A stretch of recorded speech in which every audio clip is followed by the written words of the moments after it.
smartphone consumers are going to be like Cleveland Browns fans. Friends on YouTube, my name is Jason. This is Painfully Honest Tech, so honest nerds, and today, I'm going to tell you why the smartphone war is finally over and who it is that actually won. Now, I've made a video, I think it was actually 2 years ago, I made a video about how the smartphone wars were over, and well, I don't think there's a whole lot different there in just the general sense, but now, not only has the war over, but the armistice has begun, and and all the combatants have left the battlefield who have been vanquished, and we are now sitting here in a smartphone world that looks a lot less interesting than it was before. Last week, LG finally, after what, a lot of us really kind of expected, unfortunately, LG announced that they were leaving the smartphone industry. And now LG might not have been sort of the darling of the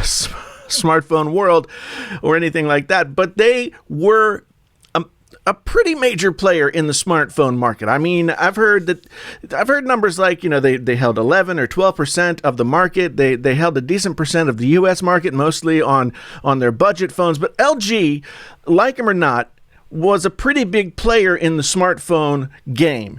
And for the 11 or 12% holder of the entire smartphone market to just be like,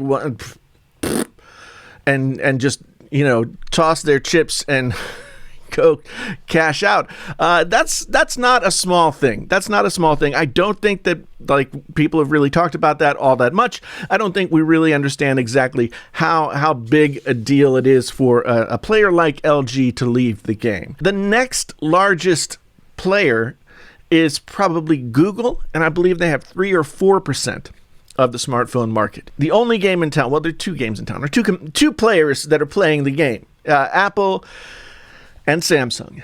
Apple and Samsung have at this point won the smartphone war. There are two left standing, and I don't see those two kind of battling it out for the ultimate supremacy, because really there are people who want the Android, there are people who want the Apple, and that's just kind of the way things go. Now, some people have been saying there's now an opening for other people, other companies to come into the market. Like, OnePlus just put out the OnePlus 9 and 9 Pro, and everybody's like, all of Twitter, Flutter, they're feeling in their loins things for OnePlus at this point, and that's fine.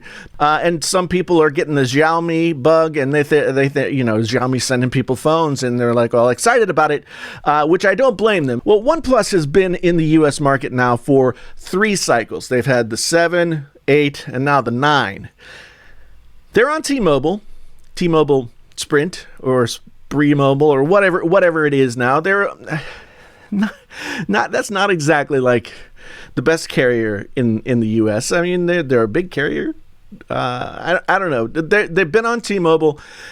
I have gone into T-Mobile stores to get OnePlus phones, and T-Mobile employees seem to be confused about what I'm talking about when I ask for a OnePlus phone that just came out. Not all the time, but let's just say that OnePlus has not exactly rocketed to the top of the U.S. marketplace with their phones. OnePlus is a weird thing, because when OnePlus was a $700, $600 phone, OnePlus was fine. OnePlus was the underdog. OnePlus was, punching up and taking on the big boys. MKBHD would always say 90% of a flagship phone for 50% of the price. And yeah, that's attractive. You'd be willing to accept a few, little things here and there that aren't great. But when they come up to $1,000 and they aren't quite where they need to be. OnePlus, I don't see them making the splash necessary. Nor do I see Xiaomi or anybody else coming over and getting into this market now and doing anything significant. Google has been able to find some kind of space for their phones, but they had to go down to the mid-tier market to do it, because nobody was really buying the Pixel phones, even though they had the great camera and everything. Google is a different thing, because they had, first couple of Google Pixel phones had issues with hardware, etc., etc., etc.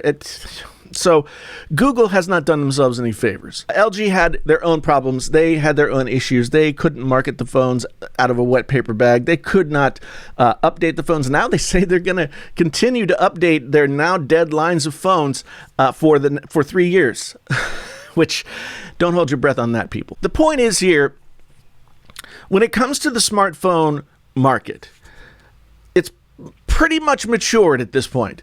What you want and what you get out of a smartphone has pretty much been settled, and the players who took the field have all limped off, LG being the last of the big ones, really, and we're left with Apple and Samsung.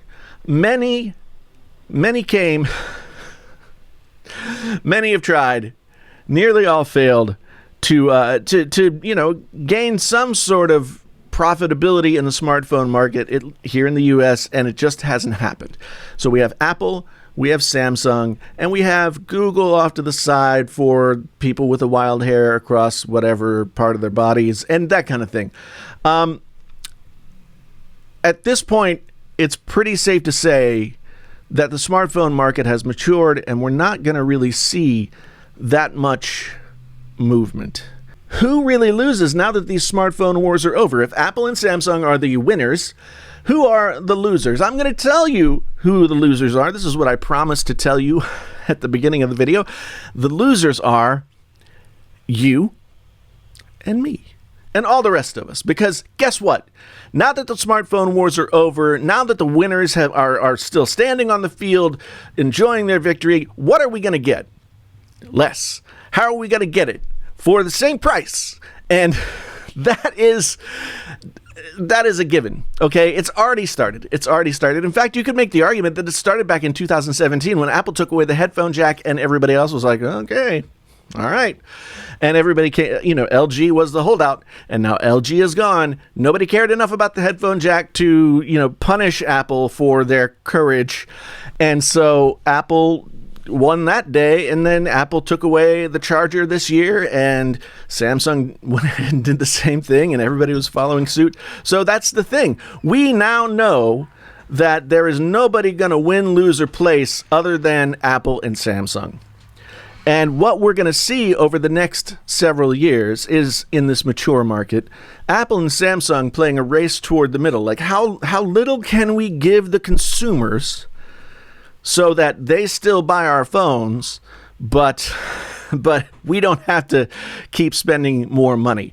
The war is over. The race has been won, and now we get what we get. The smartphones were the technology of the 2010s, and now in the 2020s, it's going to be something else.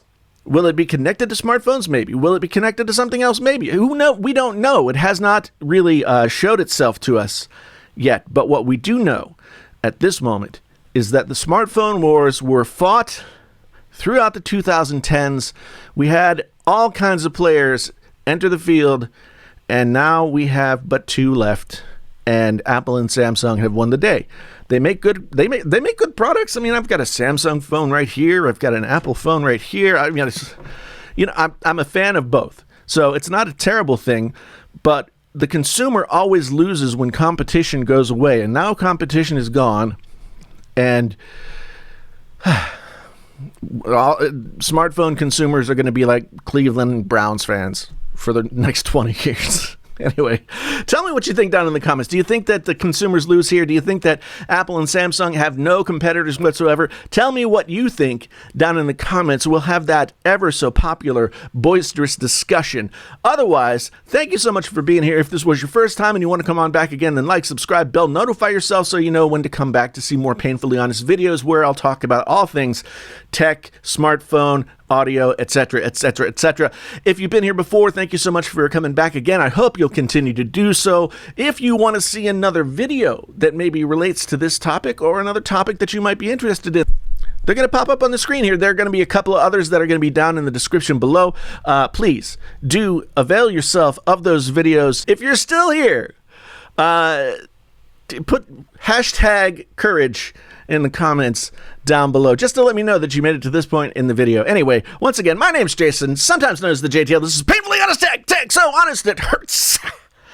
Until the next time, I'm out.